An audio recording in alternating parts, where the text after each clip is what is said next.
Hi everyone, once again I welcome you all to Shreeje IAS. मेरा नाम है Satyendra Singh Tomar.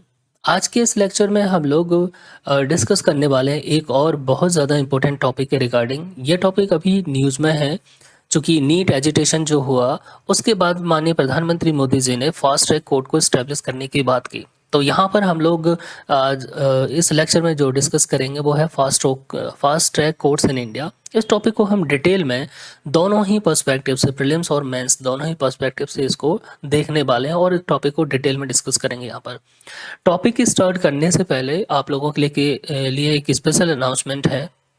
Next month से हम लोग एक कॉम्प्रहेंसिव मेंटरशिप प्रोग्राम स्टार्ट करने वाले हैं, जो कि फ्री रहने वाली है बिल्कुल, जो कि प्रीलिम्स और मेंस दोनों ही पार्ट को कवर करेंगे हम लोग इस अपने मेंटरशिप प्रोग्राम में। तो आप लोगों से एक रिक्वेस्ट है कि ज़्यादा से ज़्यादा शेयर करिए, सब्सक्राइब करिए इस लोग को और लाइक भी ज़रूर करिएगा। चलिए हम लोग टॉपिक को डिस्कस करते हैं। यहाँ पर देखिए, टेबल ऑफ कंटेंट में आप लोग देखेंगे, जब भी हम किसी टॉपिक को पढ़ें तो हमारा बे क्या होना चाहिए, और मैं हमेशा से एक बात पे फोकस करता हूँ, इसलिए टॉपिक थोड़ा सा लेंदी हो जाता है कि जब भी टॉपिक पढ़े हैं तो कॉम्प्रहेंसिव तरीके से पढ़िए, इंटीग्रेटेड अप्रोच के साथ में पढ़िएगा, और टॉपिक का एक भी ऐसा पार्ट नहीं छूटना चाहिए जो कि आपके एग्जाम के पर्सपेक्टिव से इम्पोर्टेंट हो। सबसे पहले हम बात करें इंट्रोडक्शन की, फिर बात करेंगे ये फास्ट ट्रैक कोर्ट्स होते क्या हैं, fast track courts versus regular courts, क्या डिफरेंस है इनके बीच में। यहाँ से प्रीलिम्स का ये ग्रे एरिया है, समझ रहे हैं, इसीलिए हमारे लिए जानना जरूरी है यहाँ पर दोनों के बीच में क्या डिफरेंस है। साथ में हम बात करेंगे why are fast track courts established only for certain categories of cases के लिए। ठीक है, यहाँ पर देखें need for fast track course in examination leak cases, क्या ज़रूरत है कि हमको जो एग्जामिनेशन लीक्स होते हैं भारत में उसके लिए फास्ट ट्रैक कोर्ट इस्टेब्लिश करना चाहिए। दूसरा साथ में बात करेंगे यहाँ पर कैन पार्लियामेंट और government establish a fast track court for an individual cases. ऐसा है क्या पार्लियामेंट या गवर्नमेंट किसी इंडिविजुअल केस के लिए फास्ट ट्रैक कोर्ट इस्टेब्लिश कर सकती है। साथ में यहाँ पर हम बात करेंगे कि सुप्रीम कोर्ट का क्या व्यू है special courts for speedy trials जो इस्टेब्लिश किए जाते हैं, है ना। हमारे इस देश में एक बहुत बड़ा चैलेंज है ना। Major reasons behind delays in India justice delivery system, हम यहाँ पर ये भी सब पॉइंट्स हैं देखने वाले हैं। और साथ में बात करेंगे will increase fast track courts long reduce judicial dependency, ऐसा हो सकता है क्या। नेक्स्ट है reforms needed beyond fast track courts. Fast track courts के बियॉन्ड हमारे जो जुडिशल सिस्टम है उसमें कौन कौन से रिफॉर्म की ज़रूरत है इस समय। Balancing speedy justice with the right to fair trial, अब जो आर्टिकल 14 है यहाँ पर और आर्टिकल 21 है, इन दोनों के बीच में हमको यहाँ पर बैलेंस करने की ज़रूरत है। यानी स्पीडी जस्टिस ज़रूरी है बट फेयर ट्रायल होना बहुत ज़्यादा ज़रूरी है। यहाँ पर साथ में बात करें कॉन्स्टिट्यूशनल एंड इंस्टीट्यूशनल फ्रेमवर्क के बारे में, इंपॉर्टेंट सुप्रीम कोर्ट के जो जजमेंट हैं उनके बारे में हम लोग यहाँ पर देखेंगे, और साथ में ही बात करें current status of fast track courts in India. ये मेंस के पर्सपेक्टिव से बहुत ज़्यादा इंपॉर्टेंट है, ठीक है ना।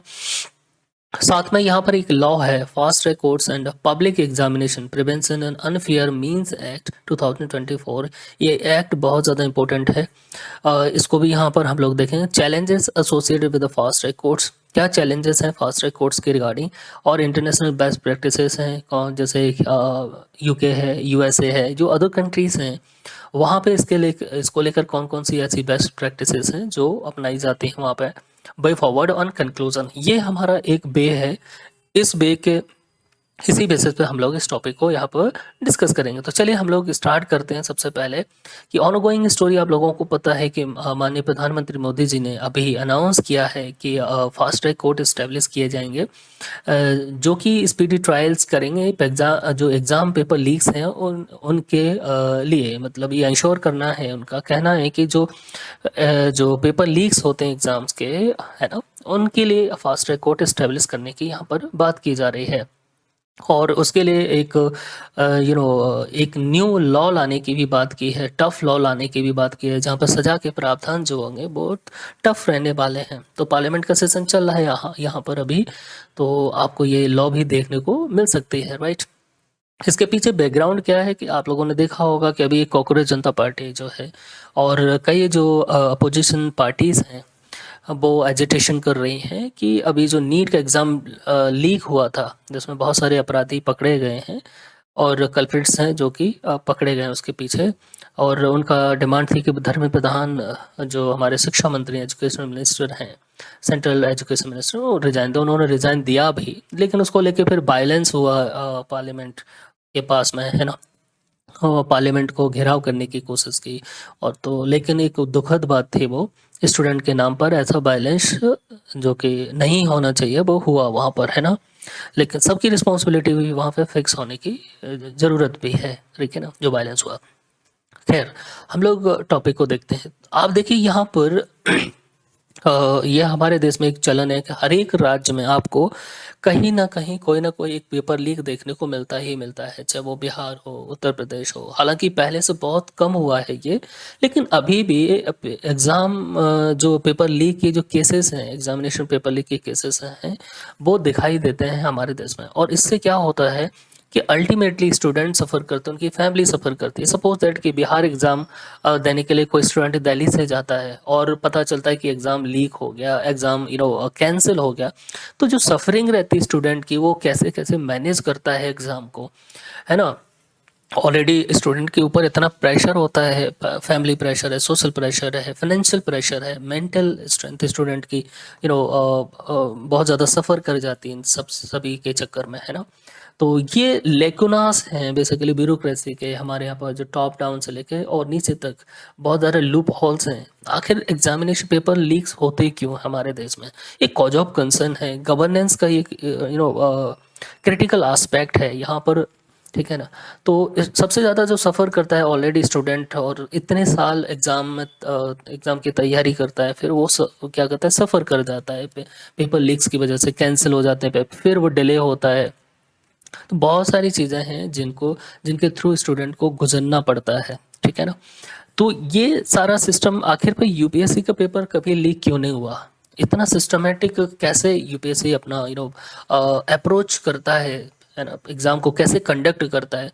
तो ऐसे ही सारा का सारा सिस्टम अदर एग्जामिनेशंस जो रहते हैं, अदर एग्जाम्स रहते हैं, वहाँ पर क्यों अप्लाई नहीं किए जाते, है ना। यूपीएससी का एग्ज़ाम आज तक कभी लीक नहीं हुआ, तो ऐसे ही स्टैंडर्ड अदर एग्जाम्स के लिए क्यों नहीं अपनाती सरकारें? ये सब चीज़ें सोचने की बात है यहाँ पर, है ना।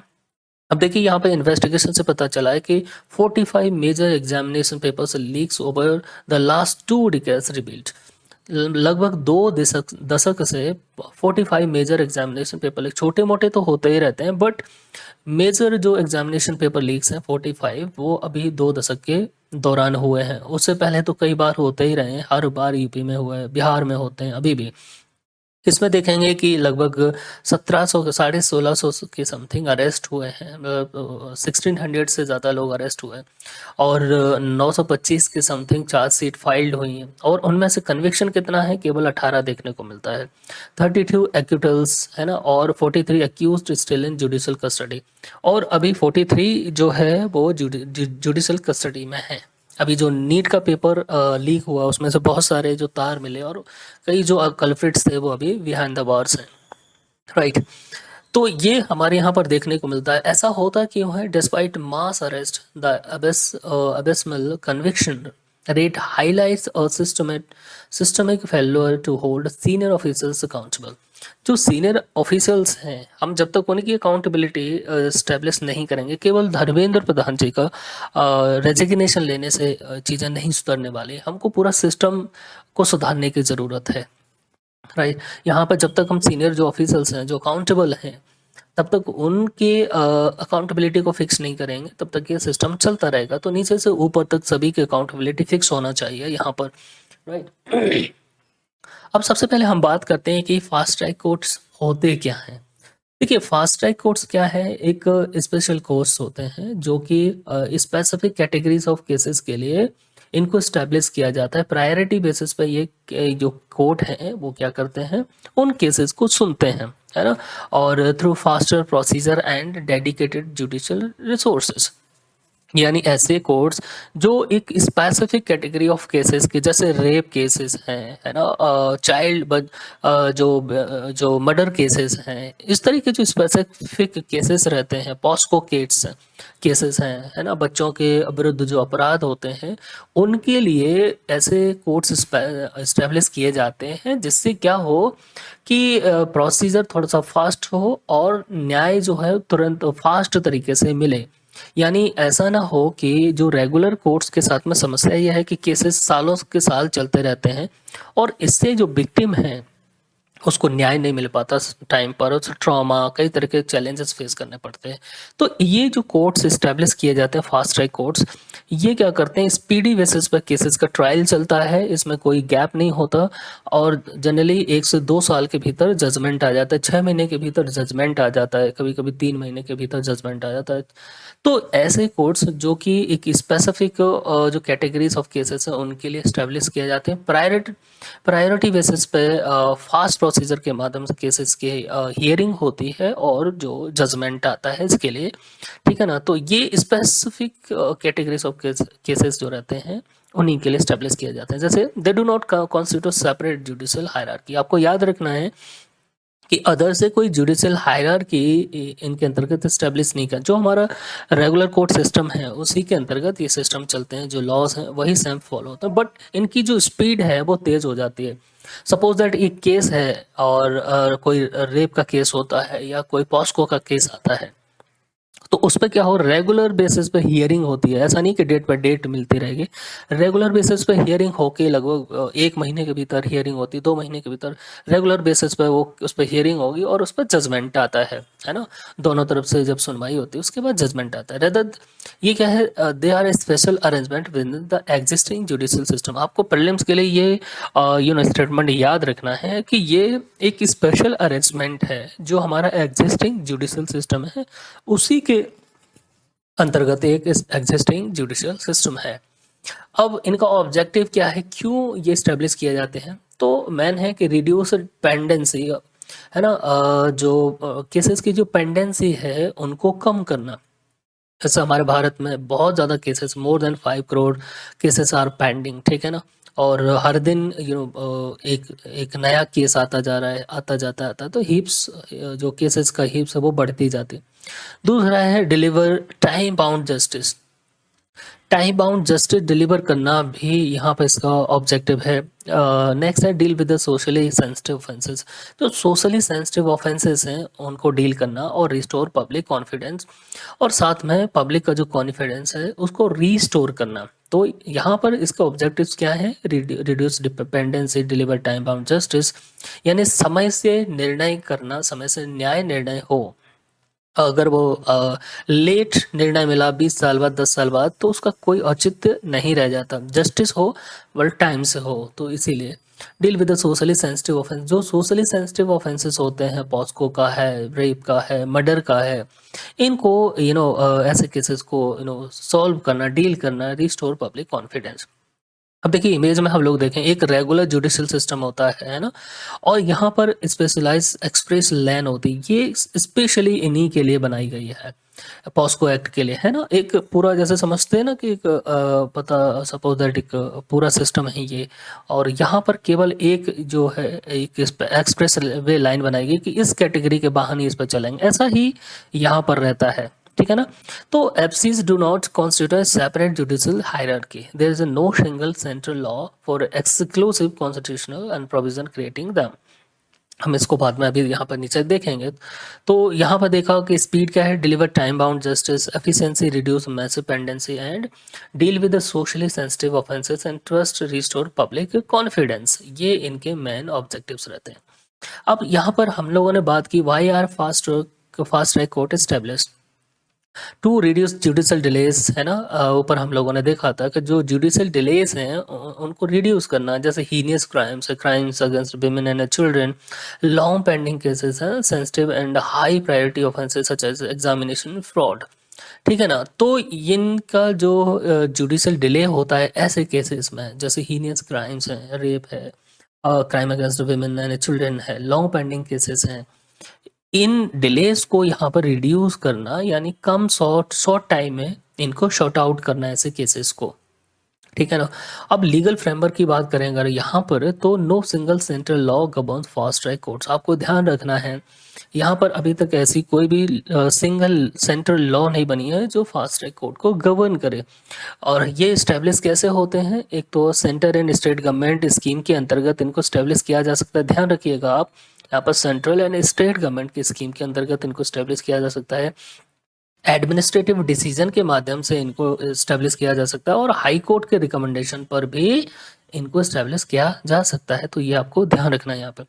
देखिए यहाँ पर 14th फाइनेंस कमीशन था तो 2015 से लेकर 20 में, जो 14th 15 फाइनेंस कमीशन ने रिकमेंड किया था कि भारत में 1800 फास्ट ट्रैक कोर्ट्स इस्टेब्लिश किए जाने की ज़रूरत है, जो कि ऐसे केसेस को देखें जो कि हीनियस ऑफेंसेस जैसे मर्डर है, किडनैपिंग है, एक्सटॉर्शन है, property disputes pending for over 5 years, यानी जो प्रॉपर्टी डिस्प्यूट्स हैं जो 5 साल से ज़्यादा हो गए उन केसेस को पेंडिंग में पड़े हुए, ऐसे केसेस देखें। Cases involving vulnerable group such as women, children, senior citizen, person with disability and terminally ill persons, यानी ऐसे केसेस जहाँ पर ऐसे वल्नरेबल ग्रुप्स हैं जैसे विमेन, चिल्ड्रन, सीनियर सिटीजन से संबंधित केसेस हैं, इनके लिए 14th फाइनेंस कमीशन का रिकमेंडेशन था कि भारत में 1800 के something fast track courts establish किए जाएं और ऐसे केसों का निपटारा किया जाए, है ना। तो अभी देखेंगे हम भारत में फास्ट ट्रैक कोर्ट, यहाँ पर फास्ट ट्रैक स्पेशल कोर्ट, ये एक स्कीम आई थी 2019 में, है ना, introduce in 2019 following amendments to criminal laws and supreme court direction. यहाँ पर जो हमारा क्रिमिनल लॉ सिस्टम है और सुप्रीम कोर्ट के डायरेक्शन के अंतर्गत फास्ट ट्रैक और स्पेशल कोर्ट की स्कीम लेकर आती केंद्र सरकार। ये इसमें क्या होता है, जो निर्भया फंड है इसके थ्रू इसको पार्शली फंडेड ये रहते हैं बेसिकली। ये कैसे केसेस को सुनते हैं, जो रेप केसेस हैं और offences under the POCSO act, ये दो तरह के केसेस यहाँ पर सुनते हैं जो fast track special court establish किए जाते हैं। पॉस्को के केसेस हैं और रेप केसेस हैं, राइट। तो यहाँ पर आपको याद रखना है निर्भया फंड से इनको पार्सली फंड दिया जाता है। और यहाँ पर हम बात करते हैं टाइम लिमिट्स अंडर BNSS, ठीक है ना। No statutory right to fix trial deadlines, यहाँ पर कोई स्टैट्यूटरी राइट नहीं फिक्स किया गया है ट्रायल डेडलाइन के लिए। भारतीय नागरिक सुरक्षा संस्था जो है रिकमेंड करती है, जनरली जो BNSS है हमारी, वो यहाँ पर रिकमेंड करती है कि criminal trials preferably completed with in 2 years, यानी इस BNSS का जो BNSS है इसके अंतर्गत ऐसा है कि जो क्रिमिनल ट्रायल्स हैं वो 2 साल के भीतर कंप्लीट होना चाहिए, और sexual offences trials with in 2 months। ये आपको याद रखना है थोड़ा सा यहाँ पे फैक्चुअली हमारे एग्जाम के पर्सपेक्टिव से। सेक्सुअल ऑफेंसेस जो ट्रायल्स हैं वो 2 महीने के भीतर यहाँ पर कंप्लीट होना चाहिए, और जो क्रिमिनल अदर केसेस हैं जो ट्रायल्स हैं वो लगभग 2 साल के भीतर उनको कंप्लीट होना चाहिए। ये हमारी भारतीय नागरिक सुरक्षा संहिता है, उसके अंतर्गत ऐसा प्रोविजन है। अब करंट स्टेटस अगर हम देखें FTCs की जनवरी 2026 की, तो उनका परफॉर्मेंस देखते हैं। यहाँ पर टारगेट डिस्पोजल है 165 केसेस पर FTSC एनुअली, यानी जो फास्ट ट्रैक स्पेशल कोर्ट जो स्टेब्लिश किए गए हैं वो हर एक साल लगभग 165 केसेस क्या करते हैं, डिस्पोज ऑफ करते हैं, निपटारा करते हैं। 2024 का जो स्टैटिक्स है तो यहाँ पर देखेंगे कि लगभग 88,000 से ज़्यादा के न्यू केसेस फाइल किए गए थे, और इनमें से 595 केसेस डिस्पोज्ड ऑफ किए गए हैं। यानी ऐसे 85,000 केसेस में से जो केसेस फाइल किए गए थे न्यू, उनमें से 88,000 में से 85 केसेस डिस्पोज ऑफ हो चुके हैं। तो डिस्पोजल रेट अगर हम देखें भारत में तो 96% दिखाई देती है ऐसे फास्ट ट्रैक कोर्ट्स की, इसीलिए ये और भी ज़्यादा इम्पोर्टेंट हो जाते हैं।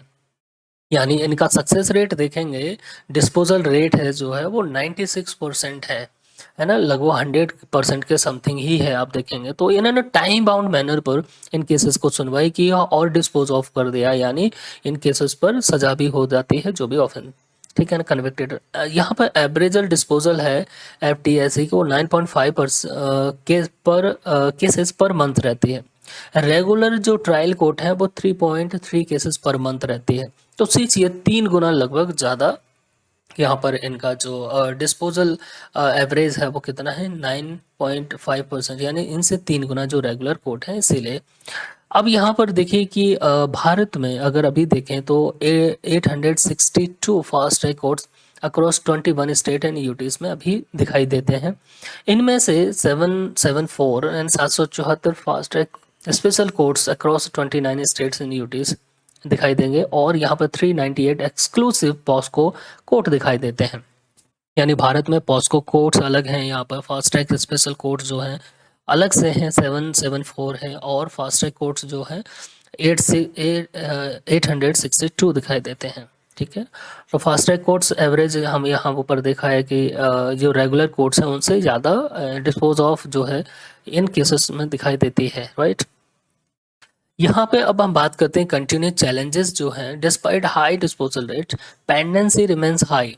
अभी भी जो हाई डिस्पोजल रेट है, सोचिए 96% डिस्पोजल रेट है भारत में, फिर भी उसके बियॉन्ड भी जो पेंडेंसी है केसेस की वो बहुत ज़्यादा है।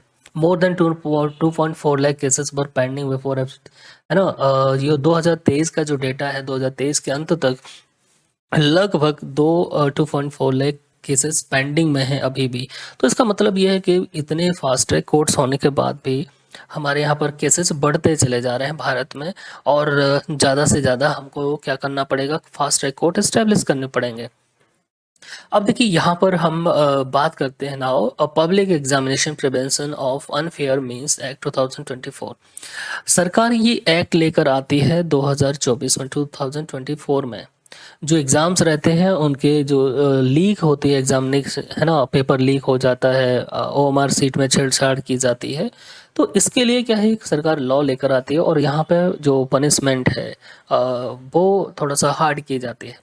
अब जुरिस्डिक्शन की बात करें, इसमें कौन कौन से जो एग्ज़ाम्स हैं वो कवर होते हैं इस लॉ के अंतर्गत, तो आपको याद रखना है यूपीएससी जितने भी एग्ज़ाम्स कंडक्ट कराती है, यूनियन पब्लिक सर्विस कमीशन, यानी वो सिविल सर्विसेज के एग्जाम्स हों या आर्म फोर्सेस के लिए जो एग्जाम्स कंडक्ट कराती है, एनडीए के लिए एग्जाम कंडक्ट कराती है यूपीएससी, तो यूपीएससी जितने भी एग्जाम्स कंडक्ट कराती है वो सारे एग्जाम्स इसके अंदर कवर होते हैं।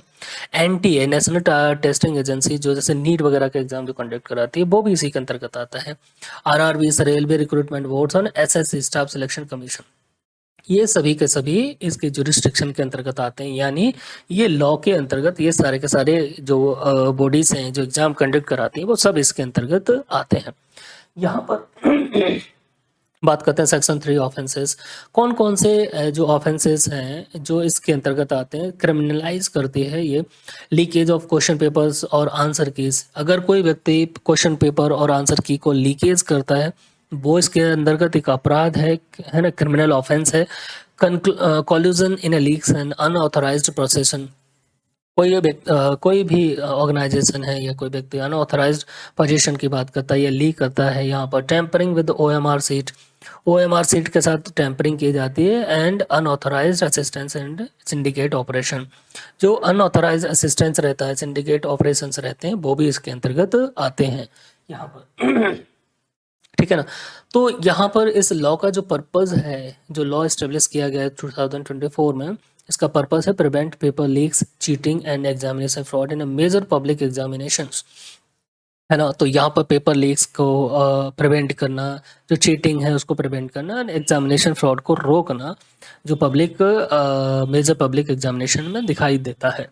अब ये अप्लाई होता है, ऊपर मैंने हम यहाँ पर डिस्कस किया, यूपीएससी है, एनटीए, आरआरबी, एसएससी यानी अदर जो नोटिफाइड पब्लिक एग्जामिनेशन अथॉरिटीज हैं वो सभी के सभी इसके अंतर्गत आते हैं। तो याद रखना, ये जो बॉडी कंडक्ट करती हैं जितने भी एग्जाम्स हैं, जो पब्लिक एग्जाम्स हैं, वो इसके अंतर्गत आते हैं। यहाँ पर अब हम बात करते हैं मेजर ऑफेंसेस अंडर सेक्शन 3, यानी leakage of question papers and और आंसर कीज हैं, कॉल्यूशन पेपर लीक्स है, unauthorised possession of question papers, OMR sheet, ये सारे के सारे जो है इसके अंतर्गत एक क्रिमिनल ऑफेंस माना गया है।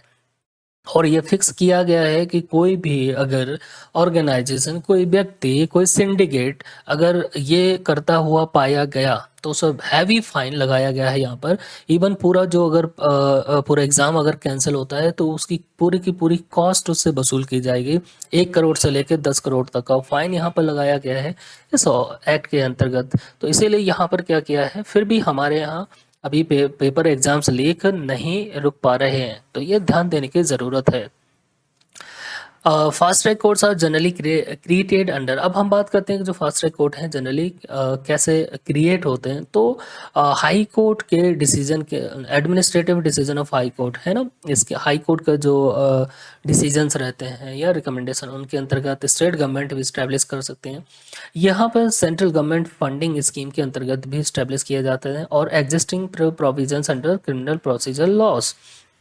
आपको ये चीज़ याद रखना है कि स्टेट गवर्नमेंट भी फास्ट ट्रैक कोर्ट इस्टेब्लिश कर सकते हैं, सेंट्रल गवर्नमेंट स्कीम के तहत फास्ट ट्रैक कोर्ट इस्टेब्लिश कर सकते हैं। जैसे कि हमने देखा 2019 में सेंट्रल गवर्नमेंट ने एक स्कीम लेकर आती है, fast track special court scheme लेकर आती है, और उसके अंतर्गत ऐसे जो कोर्ट्स हैं वो इस्टेब्लिश किए जाते हैं। अब इसके लिए आपको यहाँ पर एक चीज़ याद रखने का है, there is no separation constitutional provision exclusively creating fast track court. यहाँ पर कोई सेपरेट कॉन्स्टिट्यूशनल प्रोविजन नहीं है एक्सक्लूसिवली जो कि फास्ट ट्रैक कोर्ट को क्रिएट करता हो, है ना। यानी संविधान में ऐसा कोई प्रावधान नहीं है अलग से कि जो कि फास्ट ट्रैक कोर्ट को इस्टेब्लिश करने के लिए दिखाई देता हो। तो ये चीज़ थोड़ा सा आपको याद रखना। अब बात करते हैं हिस्टोरिकल बैकग्राउंड की। यहाँ पर देखिए evolution of fast track courts अगर हम देखें तो सबसे पहले 2000 में ये स्टार्ट होता है। यहाँ पे 11th फाइनेंस कमीशन इन्होंने रिकमेंड किया था कि लगभग 1734 फास्ट ट्रैक कोर्ट इस्टेब्लिश किए जाएं, जिससे कि जो इनिशियली और ये कोर्ट जो है इनिशियली सेंट्रल फंडेड होना चाहिए, यानी सेंट्रल गवर्नमेंट की तरफ से ये फंडेड होना चाहिए, है ना। 2011 में द फंडिंग क्लिफ देखते हैं, तो central funding ends state diverse some continue other close FTCs due to lack funds. अब देखिए कुछ 2000 से लेकर 2011 तक कुछ स्टेट गवर्नमेंट ने, कुछ सेंट्रल गवर्नमेंट ने फास्ट ट्रैक कोर्ट स्टेब्लिश भी किए, लेकिन होता क्या है कि यहाँ पर फंडिंग की वजह से, लैक ऑफ फंडिंग, बहुत सारे फास्ट ट्रैक कोर्ट क्लोज कर दिए जाते हैं। यहाँ पर सरकारों ने ध्यान ही नहीं दिया, ना तो स्टेट गवर्नमेंट ने ना सेंट्रल गवर्नमेंट ने उसके समय। तो बहुत सारे फास्ट ट्रैक कोर्ट यहाँ पर क्या किया, फिर वो शट डाउन कर दिए जाते, क्लोज कर दिए जाते हैं। फिर 2012 में एक निर्भया जो केस होता है, उसके बाद निर्भया फंड बनाया जाता है और उसके अंतर्गत 2019 में सरकार एक नई स्कीम लेकर आती है, फास्ट ट्रैक स्पेशल कोर्ट। और निर्भया जो फंड है उसके माध्यम से ये सभी कोर्ट्स जो हैं, खासकर रेप विक्टिम्स और फॉस्को एक्ट वाले जो केसेस हैं वो इसके अंतर्गत लेकर आते हैं। 2024 से 26 के बीच में देखेंगे, यहाँ पे स्कोप थोड़ा सा ब्रॉड कर दिया जाता है और इसमें violent crime to tackle public trust with exam fraud crisis, और ये एक्ट लेकर आते हैं अभी 2024 में, ठीक है ना। तो यहाँ पर देखते हैं, तो 11th फाइनेंस कमीशन ने रिकमेंड किया था 2002 में कि 1734 फास्ट ट्रैक कोर्ट्स क्रिएट किए जाना चाहिए। इनका पर्पज क्या होगा कि यहाँ पर डिस्पोज करना है लॉन्ग पेंडिंग क्रिमिनल केसेस, जो लॉन्ग पेंडिंग क्रिमिनल केसेस है उनको डिस्पोज करना, और अंडर ट्रायल पॉपुलेशन ये रिड्यूस करना, ये यहाँ पर मेन कारण था। अब यहाँ पे फंडिंग की बात करें, सेंट्रल गवर्नमेंट फाइनेंशियली है ना, फाइनेंस इनिशियली ये कोर्ट जो है सेंट्रल गवर्नमेंट के फाइनेंस के अंतर्गत, इनिशियली जो फाइनेंस मिलता था वो सेंट्रल गवर्नमेंट के माध्यम से मिलता था। 2011 में क्या होता है, सेंट्रल फंडिंग एंड होती है यहाँ पर, यानी सेंट्रल गवर्नमेंट ने फंडिंग देने से मना कर दे, एंड हो जाता है। तो सेवरल स्टेट जो है, या तो कुछ स्टेट इसको एफटीसीज को कंटिन्यू रखते हैं और कई स्टेट क्या करते हैं, एफटीसीज को यहाँ पे क्लोज कर देते हैं। यानी कई स्टेट ने क्या किया, फास्ट ट्रैक कोर्ट्स को यहाँ पर क्लोज कर दिया क्योंकि सेंटर की तरफ से फंडिंग नहीं मिलती। तो यहाँ पे लैक ऑफ सेंसिटिविटी भी दिखाई देती है स्टेट गवर्नमेंट की तरफ से। ऐसे कोर्ट अगर इस्टेब्लिश होते अभी तक तो बहुत सारे केसेस का निपटारा होता, बट स्टेट गवर्नमेंट जो है सेंसिटिविटी, लैक ऑफ सेंसिटिविटी यहाँ पर दिखाई देती है उनकी तरफ से भी। अब आती है 2012 में निर्भया जो केस हुआ, उसके बाद demand for speedy trial in sexual offences, और यहाँ पे एक आवाज उठती है कि जो सेक्सुअल ऑफेंसेस केसेस हैं, है ना, उनका क्या है कि टाइम से स्पीड ट्रायल हो और ऐसे केसेस को जल्दी से जल्दी निपटारा हो। अब तो इसके बाद फिर 2019 में स्पेशल फास्ट ट्रैक कोर्ट जो है स्टेब्लिश किए जाते हैं रेप केसेस के लिए, पॉस्को केस है ना, क्रिमिनल क्राइम्स अगेंस्ट विमेन, ऐसे fast track court, special courts establish किए जाते हैं पूरे देश में, जो इस तरह के केसेस को यहाँ पर देखेंगे। अब करंट सिनेरियो की अगर हम बात करते हैं यहाँ पर, तो government suppose fast track courts dealing with rape, sexual assault, POCSO cases, crimes against women and certain special status, है ना, इनके रिगार्ड ये जो है फास्ट ट्रैक कोर्ट स्टेब्लिश किए जाते हैं। तो इन केसेस के संदर्भ में आपको देखने को मिलेंगे फास्ट ट्रैक कोर्ट्स। देखिए अब यहाँ पर हम थोड़ा सा बात कर लेते हैं difference between fast track court and regular court. इन दोनों के बीच में जो फास्ट ट्रैक कोर्ट्स हैं या रेगुलर कोर्ट्स हैं, इन दोनों के बीच में क्या अंतर है, ये पर्पज क्यों इस्टेब्लिश किए जाते हैं, इसके पीछे क्या पर्पज है। तो यहाँ पे स्पीडी डिस्पोजल हो, केसेस का त्वरित जो है डिस्पोज ऑफ करना बहुत ज़रूरी है, जो कि हीनियस क्राइम्स हैं, रेप है ना, जो पॉस्को एक्ट से संबंधित जो केसेस हैं उनका जल्दी से जल्दी क्या हो, स्पीड ट्रायल हो, स्पीड डिस्पोज ऑफ करना, जिससे कि जो विक्टिम्स हैं उनको तुरंत तुरंत न्याय मिले, है ना। यहाँ पर रेगुलर कोर्स है, जनरल एजुकेशन रहता है इनका पर्पज जो है। यहाँ पर केसेस लंबे चलते हैं जो जनरल रेगुलर कोर्ट्स रहते हैं उनमें। यहाँ पे केसेस की अगर बात है किस तरह के केसेस आते हैं, तो यहाँ पे सिलेक्टेड कैटेगरीज के केसेस ही आते हैं, और सिलेक्टेड कैटेगरी के केसेस के लिए ही फास्ट ट्रैक कोर्ट स्टेब्लिश किया जाता है। जैसे पॉस्को के सारे केस आएंगे, तो पॉस्को के लिए अलग से फास्ट ट्रैक कोर्ट्स होते हैं।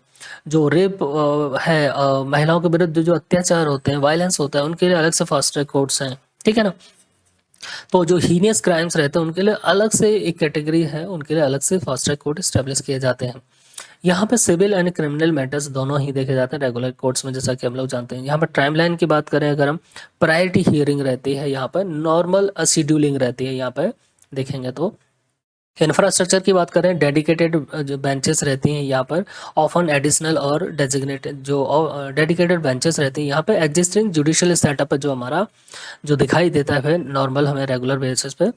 जजेस यहाँ पर कौन होते हैं, ऑफन एडिशनल और डेजिग्नेटेड जजेस रहते हैं यहाँ पर। फास्ट ट्रैक कोर्ट में क्या है, एक डेजिग्नेटेड जज दिखाई देगा, या जो ऑफन जो एडिशनल जजेस रहते हैं वो। यहाँ पर रेगुलर जजेस रहते हैं, राइट। फंडिंग कैसे, ऑफन स्कीम बेस्ड फंडिंग दिखाई देती है यहाँ पर।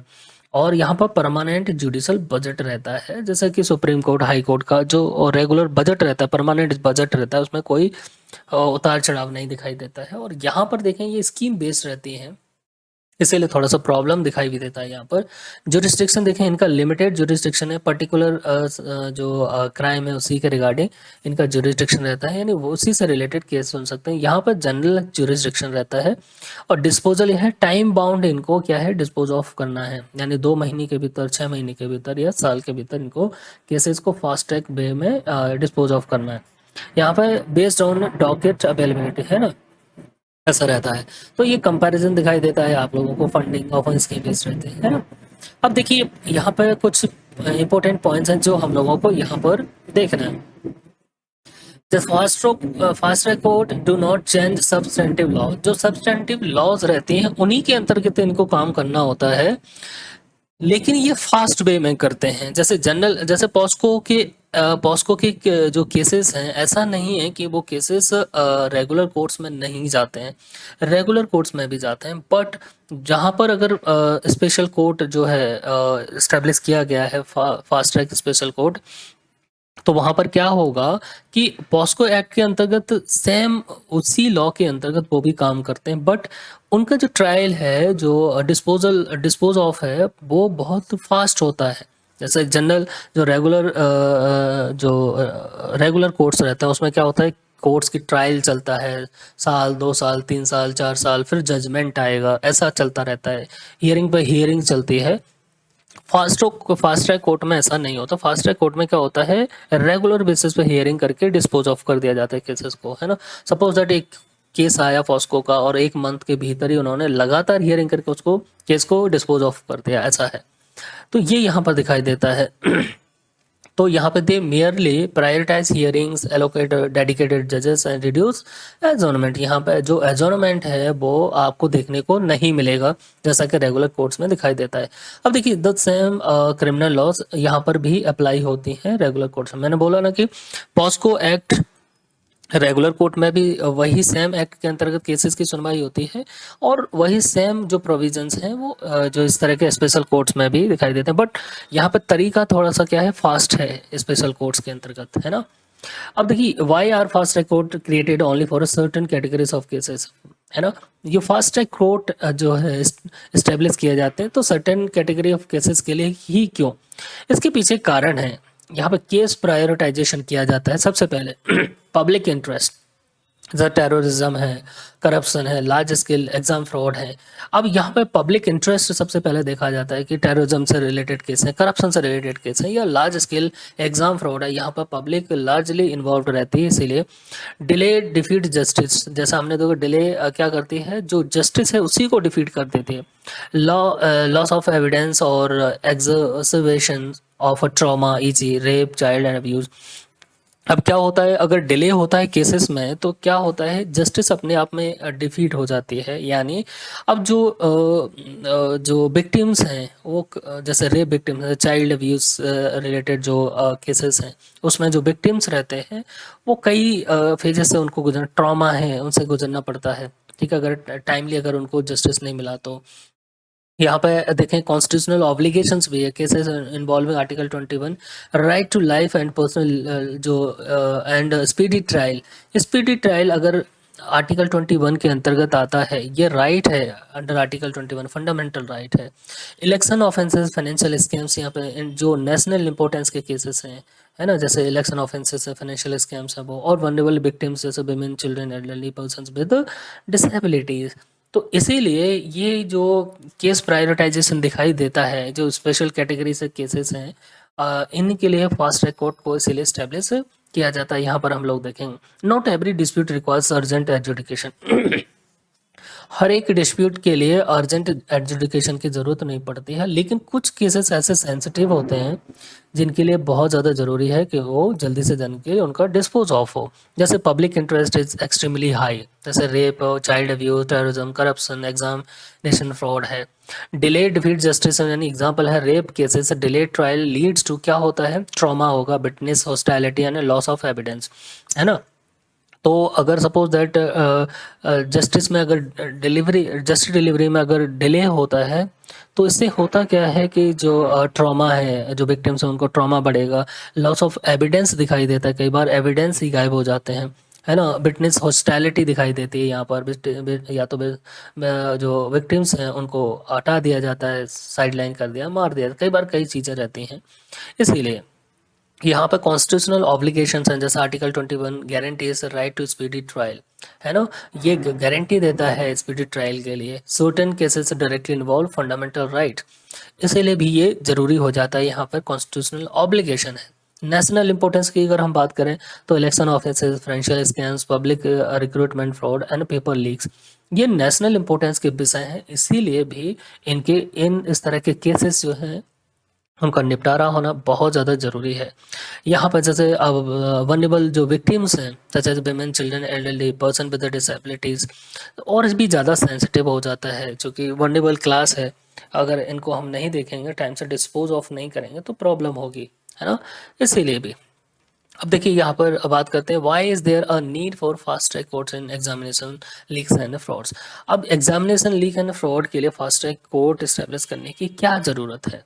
अब यहाँ पर क्वेश्चन आता है, तो paper leaks have become a national governance challenge. हमारे देश में हर साल कहीं ना कहीं किसी न किसी स्टेट में एग्ज़ाम होता है और वहाँ पर अगर पेपर लीक दिखाई देता है तो जैसा कि मैंने स्टार्टिंग में ही बोला था कि उससे पूरा ये जो गवर्नेंस सिस्टम है हमारे देश का उसके लिए एक चैलेंज पैदा करता है, खासकर स्टूडेंट में ट्रॉमा पैदा करता है, कैसे कैसे स्टूडेंट मैनेज करता है एग्जाम्स का अपीयर होने के लिए, है ना। तो जैसे नीट है, एसएससी, स्टेट पीसीएस है, टीचर रिक्रूटमेंट है, पुलिस रिक्रूटमेंट है, इनमें देखेंगे आप तो धांधली दिखाई देते, पेपर लीक दिखाई देता है और जो सिंडिकेट चलता है हमारे पूरे देश में। हालांकि अब धीरे धीरे इस पर नकेल कसी जा रही है, प्रोविजन थोड़े से फास्ट हैं। इसके पीछे जैसे रीज़न है है ना? एक सपोज़ दैट एक सिंगल पेपर लीक है ना, जो है वो कैसे इम्पैक्ट करता है, तो मास इम्पैक्ट दिखाई देता है, affects lakhs of student, coaching ecosystem and universities, है ना? तो इससे क्या होता है, लाखों स्टूडेंट अफेक्ट होते हैं, जो कोचिंग इकोसिस्टम है, यूनिवर्सिटीज़ हैं। भारत में अब तो ये भी दिखाई देता है कि बहुत सारे जो कोचिंग सेंटर्स हैं वो उनका हाथ दिखाई देता है इसके पीछे, है ना? तो कहीं न कहीं ये भी एक चिंता का विषय है। हमारे यहाँ पर जो एजुकेशन सिस्टम है, उसका जो प्राइवेटाइज़ेशन जिस तेज़ी से हुआ, कैपिटलाइज़ेशन हुआ है, वो एक सोचने की विषय चिंता है ना? लैक्स ऑफ रुपीज़ स्टूडेंट पे करता है कोचिंग इंस्टीट्यूट्स में, और उसके बाद भी सफलता नहीं मिल पाती है। फेल्योर दिखाई देता है बहुत सारा, ठीक है ना? तो ये एक मकड़ जाल है बेसिकली, देखें तो। Loss of trust, declining confidence in meritocracy and government recruitment. अगर पेपर लीक होता है या सांठ-गांठ दिखाई देती है, सिंडिकेट दिखाई देता है, तो इससे होता क्या है कि जो स्टूडेंट का कॉन्फिडेंस है वो डिक्लाइन करने लगता है ना? मेरिटोक्रेसी है वो साइडलाइन कर दी जाती है। जो गवर्नमेंट रिक्रूटमेंट है ना? तो बहुत साल पहले यूपी में चलता था सिंडिकेट, एक तरीके से दिखाई देता था वहाँ पर। कई राज्यों में ऐसा दिखाई देता था पहले भी। अब यहाँ पर दूसरा है organised crime, fuels criminal syndicates, digital hackers and corrupt financial network दिखाई देगा। नेशनल सिक्योरिटी के लिए भी एक चैलेंज है, compromises credibility of police, arm forces and civil service recruitment.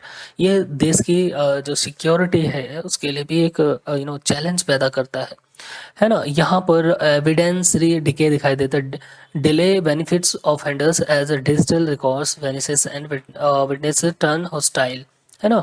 Economy cost देखें तो massive public expenditure, administrative burden for re examination.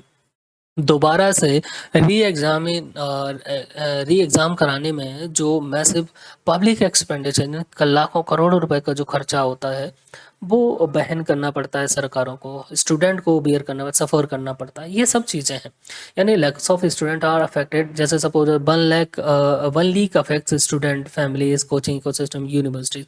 यानी एक लीक क्या करता है, पूरे इकोसिस्टम को ही प्रभावित कर देता है, खासकर स्टूडेंट और उनकी फैमिली सफ़र करने लग जाते हैं। यहाँ पे दूसरा है पब्लिक ट्रस्ट डिक्लाइन होता है, repeated leaks weakens confidence in meritocracy, government recruitment and education system, है ना?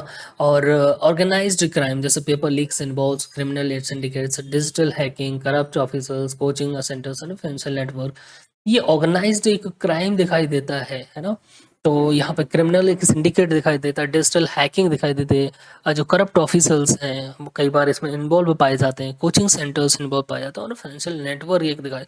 तो यहाँ पे एक पूरा का पूरा इकोसिस्टम पाया जाता है ना? Such cases requires focus investigation, है ना? तो यहाँ पर एक फोकस इन्वेस्टिगेशन की ज़रूरत है यहाँ पर। डिले बेनिफिट्स ऑफेंडर्स, डिले जब भी होता है केसेस की सुनवाई में, तो क्या है, जो ऑफेंडर्स होते हैं उनको फ़ायदा मिल जाता है। जैसे लॉन्ग ट्रायल जब चलती तो क्या होता है, एविडेंस डिसअपियर होने लग जाता है यहाँ पर, है ना? डिजिटल रिकॉर्ड्स वेनिसेस होने लग जाते हैं, विटनेस टर्न्स हॉस्टाइल।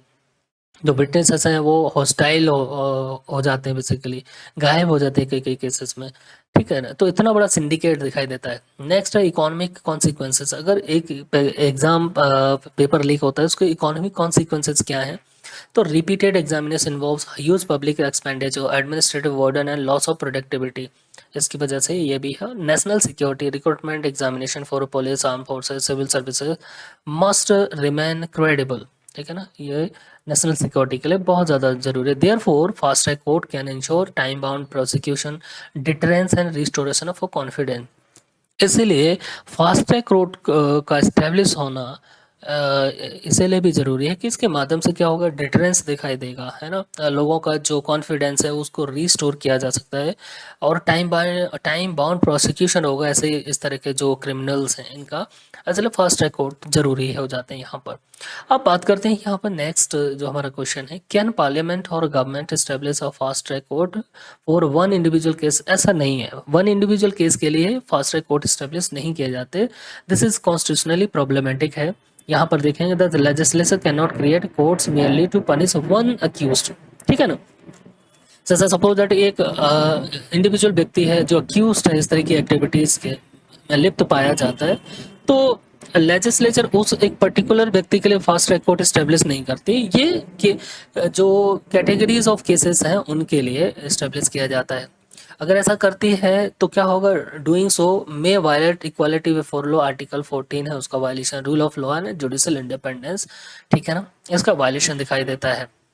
जैसे यहाँ पे हम लोगों ने ऊपर भी देखा, द परमिटेड, हमारे संविधान में जो है कॉन्स्टिट्यूशन बाउंड्रीज क्या है, the scope of special courts अगर देखें तो क्या है, तो कॉन्स्टिट्यूशन क्या परमिट करता है, creating special courts for a class of offences और अ कैटेगरी ऑफ जो केसेस हैं।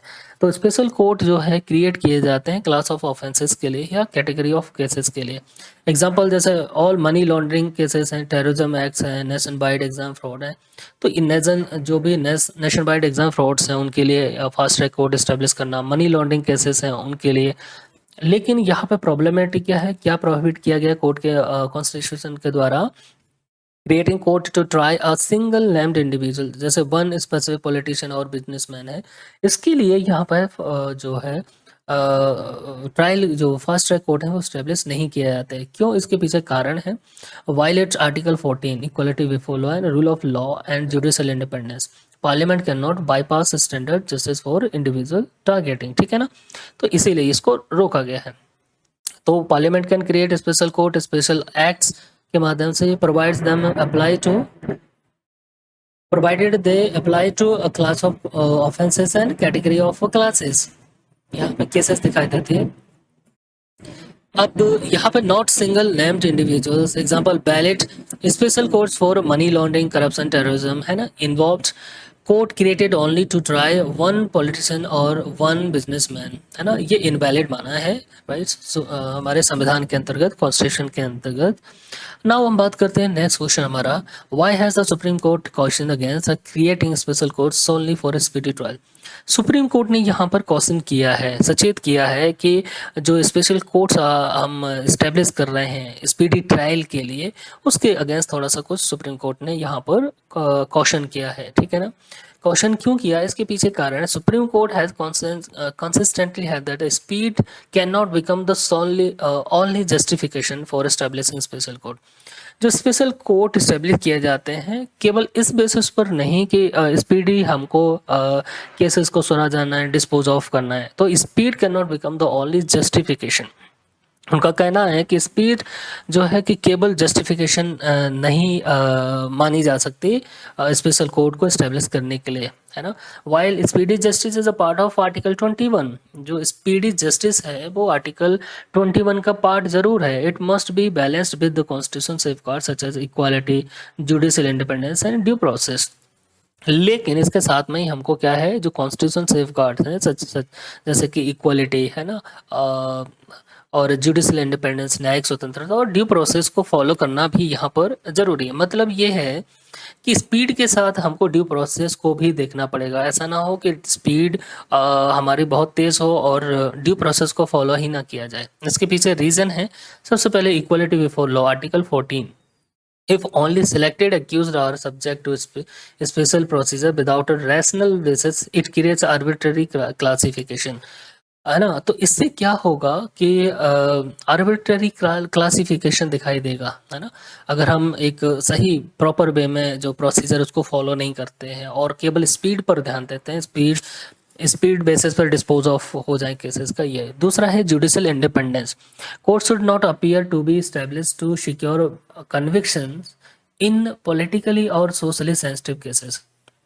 ऐसा नहीं दिखाई देना चाहिए कि कोर्ट केवल ऐसे ही केसेस को जो पॉलिटिकली और सोशली सेंसिटिव केसेस हैं, कोर्ट का अपना एक दायरा होता है, एक प्रोसेस है कि उसी वे में वो जैसे कि कहावत भी है ना कि भले ही 100 अपराधी छोड़े जाएं बट एक निरपराध व्यक्ति को सजा नहीं मिलना चाहिए, इसलिए इतना प्रोसेस लॉन्ग रहता है हमारे यहाँ जुडिशियल सिस्टम का। बट अभी वो धीरे धीरे चेंज होने लगा है फिलोसफी, है ना। स्पीडी केसेस स्पीड बेसिस पर भी होना चाहिए, डिस्पोज ऑफ होना चाहिए, चाहे वो पॉलिटिकली सेंसिटिव हो या सोशली सेंसिटिव केसेस हैं। तो टाइम पर अगर जस्टिस नहीं मिलेगा तो भी प्रॉब्लमेटिक है। यहाँ पर कोर्ट का और भी कहना है, fair trial, speed should not compromise adequate legal prosecute जो रिप्रेजेंटेशन है, क्रॉस एग्जामिनेशन, एविडेंस एवेल्युएशन है, प्रोसीजरल सेफगार्ड है। तो सुप्रीम कोर्ट का कहना है कि जो स्पीड है ये कॉम्प्रोमाइज़ न करे, जो एडिक्वेट लीगल रिप्रेजेंटेशन है ना, क्रॉस एग्जामिनेशन है, एविडेंस एवेल्यूशन और प्रोसीजरल सेफगार्ड है। साथ में बात यहाँ पर की गई सेपरेशन ऑफ पावर्स की। The executive can not decide how a particular case should be tried by creating a special judicial forum for that individual matters. ठीक है ना, तो यहाँ पे कोर्ट का कहना है कि भाई हमारे यहाँ पे सेपरेशन पावर दिखाई देता है और ये हम डिसाइड करें, जुडिशरी डिसाइड करती है, ना कि एग्जीक्यूटिव, है ना, सरकार डिसाइड ना करे। सरकार ऐसा ऐसा नहीं कर सकती कि एक स्पेशल जुडिशियल फॉर्म इस्टेब्लिश करे और जल्दी से जल्दी जो इस तरह के सेंसिटिव केसेस हैं उनको डिस्पोज ऑफ करने की कोशिश करे, ट्राई करे, ऐसा है ना। तो executive can not decide how particular case should be tried. तो ये एग्जीक्यूटिव नहीं डिसाइड करेगा कि एक पर्टिकुलर केसेस को कैसे ट्राई किया जाएगा, ट्राइड किया जाएगा, कैसे सुना जाएगा, है ना, स्पेशल जुडिशियल फोरम क्रिएट करने के करके, ऐसा है ना। नेक्स्ट है due process. Justice requires both timelines and procedural fairness. Due process में देखिए दोनों ही चीज़ों को ध्यान देना पड़ेगा। एक तो हमको टाइमलाइन का, है ना, जस्टिस दोनों ही चीज़ें पर डिपेंड करती है। एक तो टाइमलाइन यानी टाइम से डिस्पोज ऑफ होना भी जरूरी है, दूसरा है प्रोसीजरल फेयरनेस भी हो। ये ऐसा ना हो कि प्रोसीजरल लेकुना दिखाई दे, है ना, उसमें फेयरनेस ही ना बचे, ऐसा ना हो, आर्बिट्ररीनेस दिखाई दे यहाँ पर, ये भी। The court has emphasized that expeditious justice should not become hurried justice। जो expeditious justice है वो ऐसा ना हो कि वो हरीड जस्टिस यानी बहुत तेजी से न्याय की ओर न्याय दिखाई देने लगे, है ना, उसमें बदल जाए, तब्दील हो जाए, ऐसा। अब देखिए major reasons behind delay in India justice delivery system. क्या ऐसे रीजंस हैं जो कि हमारा जो जस्टिस डिलीवरी सिस्टम है उसमें दिखाई देते, तो मेजर रीजंस यहाँ पर दिखाई देते हैं। डिलेस की रिगार्डिंग हम लोग बात कर रहे हैं। मेजर रीजंस बिहाइंड डिलेस इन जस्टिस डिलीवरी सिस्टम। जो हमारा जस्टिस डिलीवरी सिस्टम है उसमें जो डिले दिखाई दे उसके पीछे कई कारण हैं। सबसे पहला है यहाँ पर देखें जुडिशियल वैकेंसीज, सेवरल जजेस टू, है ना, जुडिशियल वैकेंसी बहुत दिखाई देती है। जितना पॉपुलेशन है उसके अगर रेशियो में देखें तो जजेस की बहुत ज़्यादा कमी, खासकर लोअर कोर्ट्स में, हाई कोर्ट्स में भी अभी हमें जुडिशियल वैकेंसीज दिखाई देती हैं। मैसिव पेंडेंसी ऑफ केसेस हैं, ओवर 5 करोड़ बल्क सब केसेस पड़े हुए हैं और खासकर सबॉर्डिनेट जो कोर्ट है वहाँ पर बहुत ज़्यादा केसेस हैं। तो केसेस का बर्डन क्या है, बढ़ता चला जा रहा है और उतना हमारे पर जो है जजेस की वैकेंसीज दिखाई देते हैं। साथ में ही फ्रीक्वेंट एजोनमेंट दिखाई देते, prolongs litigation by lawyers and parties. Adjournment बहुत ज़्यादा दिखाई दे, फ्रीक्वेंट एजोनमेंट यानी जो पार्टीज रहती हैं, जो लॉयर्स रहते हैं, वो क्या करते हैं, तारीख ब तारीख मांगते रहते हैं, तारीख ब तारीख, और इससे क्या होता है कि केसेस बढ़ते चले जाते हैं। यहाँ पर हम बात करें पुअर इन्वेस्टिगेशन, साथ में ही हमारे यहाँ पर जो एजेंसीज हैं, पुलिस है, उनकी तरफ से पुअर इन्वेस्टिगेशन दिखाई देता है। Big police evidence leads to multiple supplementary problem. अब यहाँ पर क्या होता है, पुलिस एविडेंस जो है बहुत वीक दिखाई देता है, इसकी वजह से सप्लीमेंट्री जो मल्टीपल सप्लीमेंट्री प्रूफ्स दिखाई देते हैं, चार्जशीट फाइल होती रहती हैं, ये आपको दिखाई देगा। इंडिपेंडेंट ना इनएडुकेट इंफ्रास्ट्रक्चर दिखाई देगा, shortage of court rooms, staff and digital records, ये सब कुछ जो इंफ्रास्ट्रक्चर रिक्वायर्ड है वो सब कुछ यहाँ पर पर्याप्त दिखाई नहीं देता है। प्रोसीजरल कॉम्प्लेक्सिटी है, outdated lengthy summons and evidence rules हैं हमारे देश में आज भी। नेक्स्ट है यहाँ पर अगर हम बात करते हैं तो गवर्नमेंट लिटिगेशन, गवर्नमेंट 40% केस तो गवर्नमेंट के विरुद्ध दिखाई देते हैं, है ना। The state is the largest single litigant, ठीक है ना, तो ये भी अपने में एक बहुत बड़ा चैलेंज है, इसको कम करने की ज़रूरत है। साथ में है low ADR rules, under the utilization of medicine and arbitration, जो हमारे मैकेनिज्म है वो हमारे यहाँ पर बहुत कम दिखाई देता है। तो मेनली हम देखें judicial vacancy, thousand of judicial post remain vacant, यानी